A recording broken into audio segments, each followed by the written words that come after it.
What up, guys and gals, and all those other people who identify with different things? It's your boy, Jonathan Rosario, and you're listening to the Limelight Highlight podcast.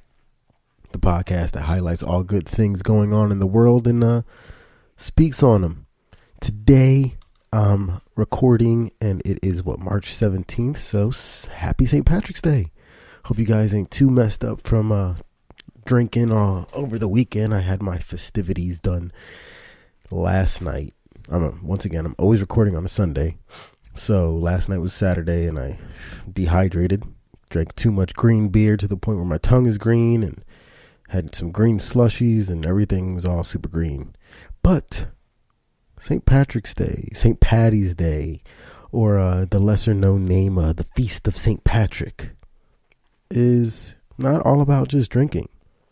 You know, just a little history lesson for you guys. You know, a lot of people don't know what St. Patrick's Day really is, me being included. And it's actually the day that, the day of St. Patrick's death. Jeez. And he was the patron saint of Ireland, for those of you who don't know. And it's basically the date that actually they celebrate in Ireland of the arrival of Christianity and heritage and culture in Ireland in general. Just a little historical, cultural and Christian religious celebration that's always held on March 17th since like the 17th century. No, I don't think there's any correlation with those numbers, but yes, that was St. Patrick's Day, St. Patty's Day.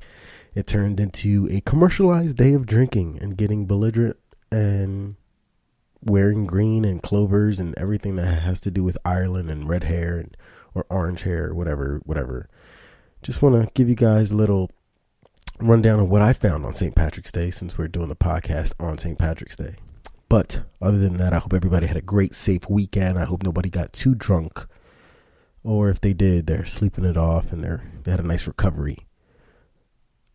So yeah, let's get on with the show.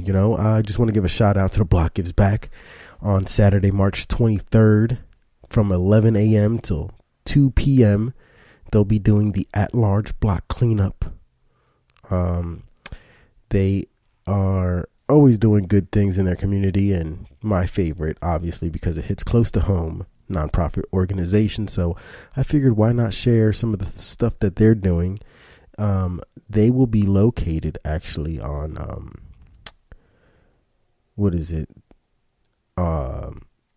looking for on Kensington Ave from Huntington to Cumberland Street. Once again, that's Saturday, March 23rd at 11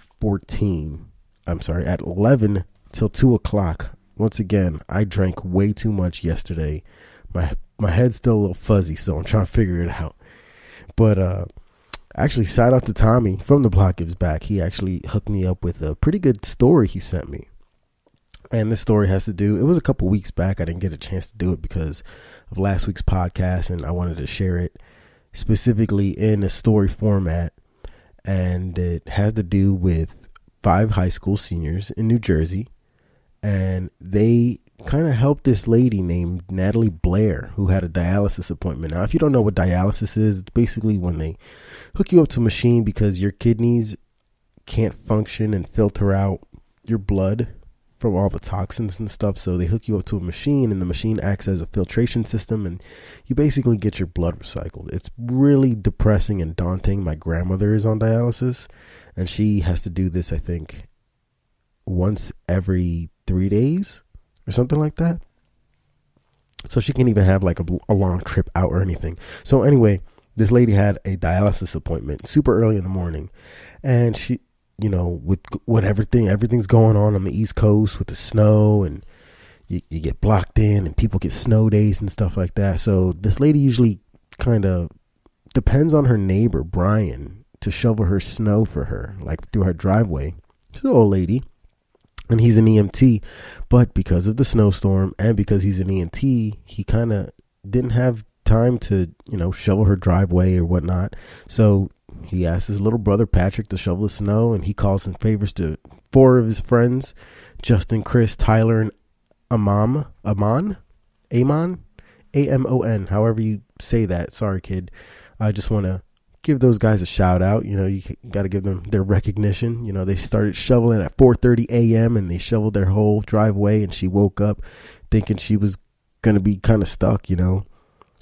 Not making it to dialysis is a very scary thing when that's what you kind of have to rely on to survive. And I thought that was a pretty cool story. Not that according to the story, that's nothing new for Patrick and his friends, as they are outstanding members of the community. And it's things like that. It's not even a huge deal to some people, but obviously it's a life or death situation for that lady. And these kids definitely went out and did something positive. And now, since we're on the topic of positivity, there's always these trends. We, especially with the age of social media, we've had these challenges, if for lack of a better word, like the Tide Pod challenge. Everybody knows how ridiculously stupid that one was. What other challenges you had? You had less dangerous ones like planking, although some people started getting really stupid with those and endangering themselves because, well, it's the internet and that's what people like to do. They like to endanger themselves and do dumb stuff. What else? What other challenges you guys think of? I can't think of any right now. Any real, a bunch of stupid like the bunk challenge or put them in a coffin challenge and a bunch of nonsense, real stupid, not productive challenges. But I kind of already shared these stories on the podcast page on Limelight Highlight on Instagram and Facebook, and it's been called the trashtag, and I got put onto this earlier this month, and it started off with a story. It actually was not really a story. It's more like a picture. And the picture was of a guy named, what is his name? Byron Roman from Arizona. I'm sure you guys have seen that photo because it's been making its rounds, all types of crazy. So basically the photo is a guy sitting on a trash can, and it's almost like a slide photo. So the top slide is him sitting on a trash can, or sitting or standing, I forget what it is. And there's just a bunch of trash bags, tied up. And on the bottom is the actual photo of what was cleaned up. So there's a ton of dirty trash all over this. I don't even know where the area is exactly, but he kind of just put, here's a challenge for you millennials, kind of calling us out because, as I said right before the story, we talk about a lot of nonsense and stupid stuff.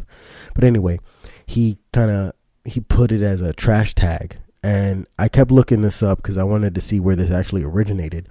And the trash tag actually started in 2015, but this guy basically gave it new life. And since then, you see all types of like these trash tag challenges all over the world. There's pictures of beaches that are littered with not a lot of crap. There's pictures with rivers and polluted plastic areas, like off the shoulders of freeways. Like there's just a whole bunch of pictures out there with a whole bunch of trash, and you have tons of people who are actually going out and cleaning it up, and they're hashtag trash tag. So if you guys want right now, Google it while you're listening, look up trash tag, and you'll see just tons of pictures. Some people are getting super fancy with them. Hopefully they're not doing it just for some clout chasing, because I would really hate for them to be like, look at this area. I'm going to do my, 10 by 10 area square footage to just make it look like I cleaned some stuff up, but all in all, I think it's a really good challenge. There's just so much pollution, and we're wasting more than we can recycle, I guess you can say, because we have a lot of problems with developed countries recycling and landfills and people living next to these really terrible environments because of all the trash and stuff like that. It's getting in the water. If you guys keep up, I know a lot of people in California, they make fun of it, but the small little thing that they're doing is actually helping a lot. Like they made that. So basically they banned straws. They banned straws in California plastic straws, that is, because you can go to this, like if we go to the bar now, and there's still some bars that actually have them. I don't know what the exact regulations is on them, but a lot of bars and stuff like that, they'll have straws, but their straws are like made of biodegradable paper kind of. So if you let it sit in your drink a little too long, it'll get soggy. But needless to say, that's a small price to pay, a soggy straw for cleaner oceans. I like to watch a lot of animal videos and YouTube, and you see a lot of like sea turtles and other fish life and wildlife they literally have straws sticking out of their noses, their mouths, their eyes, like different orifices. And you got to think, man, if we had more biodegradable, recyclable stuff that we're using instead of just constantly polluting our oceans and stuff, it'd be a lot better. While I was doing this research, they were saying by 2050 there will be more plastic than fish by weight in the oceans. So it's like, damn, are we really gonna just continue to waste and waste? And this is in a developed country. You got to think about all those other underdeveloped countries and third world countries and things of those natures that have no way of recycling or landfilling, and it gets really daunting and really dark. But back to the light. Like I said, man, this viral challenge is inspiring a mass garbage cleanup, and I want to get in on it. I'd like for you guys to tag the Limelight Highlight in some of these trash tags you might see that I never came across, or whatever the case might be. It's just, I think one of the other states, I think it was like Maine or Washington or Virginia, it's one of the states, and they're thinking about banning foam, like foam trays, those foam trays you get from school or lunch or wherever those foam trays come in, kind of like those packing, you ever go to the grocery store and you buy those meats, and the meats are on that little spongy gelatin kind of case that holds all the blood in it, but those orange the orange foam cases, I guess they're trying to ban those things or make them more biodegradable. In any case, whatever your feelings are on climate change and global warming and whatever your belief is, you got to know, and you can't really argue. The more we recycle and have biodegradable substances that, like hemp, for finally, after however many years, if you guys know anything about the history of hemp, that it's been outlawed in America for however long because of some nonsense with the paper. But hemp is super biodegradable. It lasts longer. It's more durable. But if you decide to litter or whatever the case is with hemp, it'll just eventually go back to its base form, and you don't got to worry about too much trash, in a sense, So we pollute our oceans, we pollute the water systems, we pollute our air. You ever look at those big cities like LA, bro? I drive up to LA every now and then. Very rarely. I don't really like LA. Nothing against LA. It's just not my cup of tea.